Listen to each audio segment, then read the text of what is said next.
Hello అండి. Welcome back to my channel. ఎలా ఉన్నారు? బాగున్నారా? ఏం చేస్తున్నారు? ఏంటి సంగతులు నాతో షేర్ చేయడం అసలు మర్చిపోద్దు. ఇక్కడ వచ్చేస్తే నేను నా ఈ stand mixer Agaro stand mixer ఉంది కదా, అందులో చపాతీ డో ప్రిపేర్ చేస్తున్నాను అనమాట.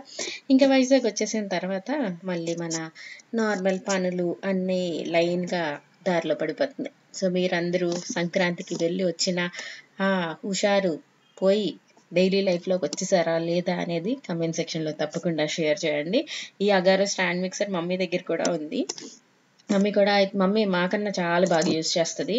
జంతికల పిండి ఏవేవో చేసేస్తుంది. సో అప్పుడు మమ్మీని చూసినప్పుడు అనిపించింది, అరే మన దగ్గర కూడా ఉంది కదా, మనం కూడా చేయొచ్చు కదా అని అనిపిస్తుంటది అన్నమాట.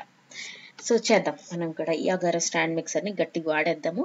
ఇప్పుడైతే ఈ రోజు వ్లాగ్లో నేను అసలు వైజాగ్ ఎందుకు వెళ్ళానో చెప్తానన్నాను కదా. సో మనం వైజాగ్ ఎందుకు వెళ్ళాను ఏంటి అనేది ఈ రోజు వ్లాగ్లో చూసేద్దాం. అయితే సో ఈ డో ప్రిపేర్ చేసినప్పుడు మనం పిండి వేసి అలా మిక్స్ చేస్తాం కదా, వాటర్ దాని తర్వాత వేసుకోవాలి. మనకి కొంచెం ఒక 2-3 సార్లు చేస్తే మనకి తెలిసిపోద్ది అనమాట ఎంత వాటర్ అనేది. మనకి కావలసిన కన్సిస్టెన్సీలో డో వచ్చే వరకు చూసుకొని మెల్లిమెల్లిగా వేసుకోవాలి. అండ్ మళ్ళీ మనం వైజాగ్ వచ్చాము. అసలు వైజాగ్ ఎందుకు వెళ్ళానంటే డాడీకి ఒక చిన్న ఇయర్ సర్జరీ ఉందన్నమాట. అందుకని చెప్పి వెళ్ళాను. మమ్మీ ఒక్కరితే మేనేజ్ చేయలేదు కదా, అందుకని చెప్పి నేను పిల్లలు వెళ్ళామన్నమాట. మమ్మీ పిల్లల్ని చూస్తే ఆ రోజు నేను డాడీ వెళ్ళి ఆ ఇయర్ సర్జరీ ఏదైతే ఉందో అది చేపించేసుకొని వద్దామని చెప్పి, అసలు మెయిన్ రీజన్ అయితే అది. ఈసారి అసలు వైజాగ్ వెళ్ళే ప్లానే లేదు. ఈ సర్జరీ కొంచెం చేయాలి కంపల్సరీ అన్నారు. సరే అని చెప్పి ఇంకా అందుకు వచ్చానన్నమాట. So daughter duties. సో ఆ రోజు పొద్దున్నే లేచి రెడీ అయిపోయాము. మా డాడీ ఫేస్ మాస్క్తో కవర్ అయిపోయింది, కానీ వాళ్ళకి ఎంత భయం అంటే అంత భయం. ఎవరికైనా ఏమైనా అయితే వాళ్ళు చూసి మాకు సేవలు చేసేవారు, కానీ ఇలా ఎప్పుడు కూడా మా డాడీకి హాస్పిటల్కి పట్టుకెళ్ళడం మాకు ఊహ తెలిసిన తర్వాత ఇదే అసలు ఫస్ట్ అండ్ లాస్ట్ అయిపోవాలని కూడా అనుకుంటున్నాను. ఎంత భయం అంటే మా డాడీకి ఇంజక్షన్లు నొప్పి అన్నా చాలా భయం అనమాట. సరే అని చెప్పి అలా వెళ్ళి అన్ని ఇయర్ సర్జరీ చేయించుకుని వచ్చాను. ఆల్మోస్ట్ 3 hours పట్టింది. చిన్న సర్జరీయే అంటే మేము ఒక అరగంటలో అయిపోద్దేమో అనుకున్నాము. చిన్నదంటేనే 2-3 గంటలు అంట. సో అక్కడ బోల్డ్ అంతసేపు వెయిట్ చేసి భయం వేస్తుంది కదా ఎంతన్నా. అండ్ మన ఒక్కళ్ళమే వెళ్ళామంటే ఇంకొంచెం భయం వేస్తూ ఉంటుంది. అలా దేవుడికి దండం పెట్టుకుంటా అక్కడ వెయిట్ చేస్తున్నాను అన్నమాట. ఆ రోజు భోగి ముందు రోజు అనుకుంటా. అసలు ఏమి లేవు, హాస్పిటల్ కూడా ఖాళీయే. సర్జరీ మనకి ఆ రోజు ఇచ్చారు కాబట్టి మా కోసమే ఉన్నారు కొంచెం మంది స్టాఫ్ అంతే. అసలు తినడానికి కూడా ఏం దొరకలేదు. ఎప్పుడు మార్నింగ్ 6:30-7కి బయలుదేరాము. అప్పటి నుంచి ఆల్మోస్ట్ 11 వరకు నేను నీళ్ళు కూడా తాగలేదు. తర్వాత మనకు కూడా నీరసం వచ్చేస్తే అవ్వదు కదా అని చెప్పి వెళ్ళి చూస్తే అక్కడ చిన్న బండి కనిపించింది. సరే అని చెప్పి అక్కడ ఒక దోశ తినేసి కొంచెం టీ తాగేసి ఇంకా మళ్ళీ వచ్చేసాను. వచ్చిన ఒక గంటకి అయిందన్నమాట సర్జరీ. బాగానే అయింది. కొంచెం కేర్ ఉండాలి. ఇంకొక 2-3 months వరకు కొంచెం జాగ్రత్తగా ఉండాలన్నమాట. అలా ఆ రోజంతా అయిపోయింది. ఇంకా లాస్ట్కి ఇంకా ఈ క్యానులా తీసేస్తున్నారంటే ఇంకా అయిపోయినట్టే కదా.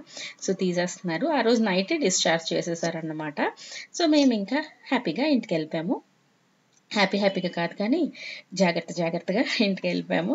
నాకు ఇంటికి వెళ్ళి మా మమ్మీకి మా డాడీకి అప్పచెప్పేసినంత వరకు అమ్మయ్య అనిపించింది తెలుసా. మనం బాధ్యత తీసుకుంటే ఎంతన్నా ఒక ఎక్స్ట్రా భయం ఉంటుంది. ఏమంటారు, కరెక్ట్ కదా. అండ్ ఇక్కడ డిసానో పెనీ పాస్తా. సో మీరు ఎవరైనా పాస్తా కొనుక్కుందాం అనుకుంటే you can check this out అండి. ఇది 100% డర్మ్ వీట్ సెమోలినా పాస్తా అనమాట. ఇందులో ఆర్టిఫిషియల్ కలర్స్ కానీ ఫ్లేవర్స్ కానీ ఏమీ ఉండవు. 0 కొలెస్ట్రాల్ ఉంటుంది. అంటే కొలెస్ట్రాల్ లేదు అన్న విషయం అనమాట. ఇది అరౌండ్ 30 minutes టైం పడుతుంది. మన ఇంట్లో ఉంటే ఎప్పుడైనా పిల్లలు అడిగినప్పుడు క్విక్గా మనం ఒక స్నాక్ లాంటిది చేసుకోవచ్చు. సో నెక్స్ట్ డే భోగి, ఇంకా సర్జరీలు అన్నీ అయినప్పుడు అసలు మనకి ఒక చేసుకోవాలి పండగలు, హ్యాపీగా ఉండాలి అని ఏమి అనిపించదు కదా. చిన్నదైనా పెద్దదైనా హాస్పిటల్లే అట్మాస్ఫియరే డిఫరెంట్ ఉంటుంది. కానీ ఇంకా భోగి రోజు భోగిపళ్ళు వేస్తే పిల్లలకి చాలా మంచిది అంటారు కదా. ఇంకా నాకు అసలు ఏం చేయకుండా ఉండాలనిపించలేదు. సరే అని చెప్పి భోగిపళ్ళు వేస్తే మంచిదని చెప్పి కొంచెం చేద్దామని చెప్పి రేగిపళ్ళు అన్నిటి కోసం బయటకు వెళ్తే ఎక్కడ ఎవ్వరూ లేరు. అందరూ షాపులన్నీ కట్టేశారు. ఎతగ్గా మార్కెట్కి వెళ్తే అక్కడ ఒక్క దగ్గర దొరికాయి ఈ రేగిపళ్ళు అస్సలు ఇంకో దొరకలేదు. మీకు ముందు రోజు తెచ్చుకున్నారా, మీకు ముందు బాగానే దొరికేసాయి ఏంటి అనేది చెప్పండి. ఫైనల్లీ మనకైతే దొరికేసాయి. అప్పుడు ఇంకా భోగిపళ్ళు కలిపేసి పిల్లలకి భోగిపళ్ళు వేసేస్తే కొంచెం బాగా అనిపించింది. సో బ్లాగ్ మొత్తంలో డాడీని ఎక్కువగా చూపించలేదు, మీరు అబ్జర్వ్ చేస్తుంటే. ఎందుకంటే నాకు తెలుసు కదా, మా డాడీకి అంత ఇష్టం ఉండదు. మెయిన్గా ఇలాగ హాస్పిటళ్ళు ఇలాగా బ్యాండేడ్లతోటి మా డాడీ చూసుకోవడం మా డాడీకి నచ్చదు. అందుకని చెప్పి నేను డాడీని ఎక్కువ చూపించలేదు. Hope you all will understand. So అలా నడుస్తుందన్నమాట. సో బాగానే అయిపోయింది.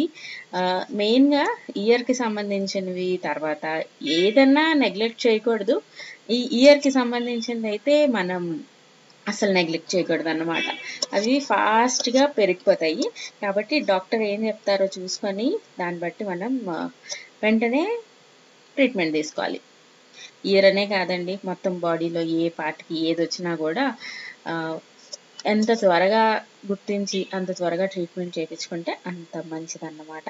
సో అదన్నమాట ఈ రోజుకి వ్లాగ్. మీకు నచ్చింది అనుకుంటున్నాను, నా ఈ చిన్న Bhogi vlog and reason for coming to Vizag. So మళ్ళీ కలుస్తాను ఇంకో మంచి వీడియోతో. Subscribe, like and share. Bye bye, see you all in next video. Tata. ఇందులో చాక్లెట్లు కూడా కలపాలి కానీ దొరకలేదు.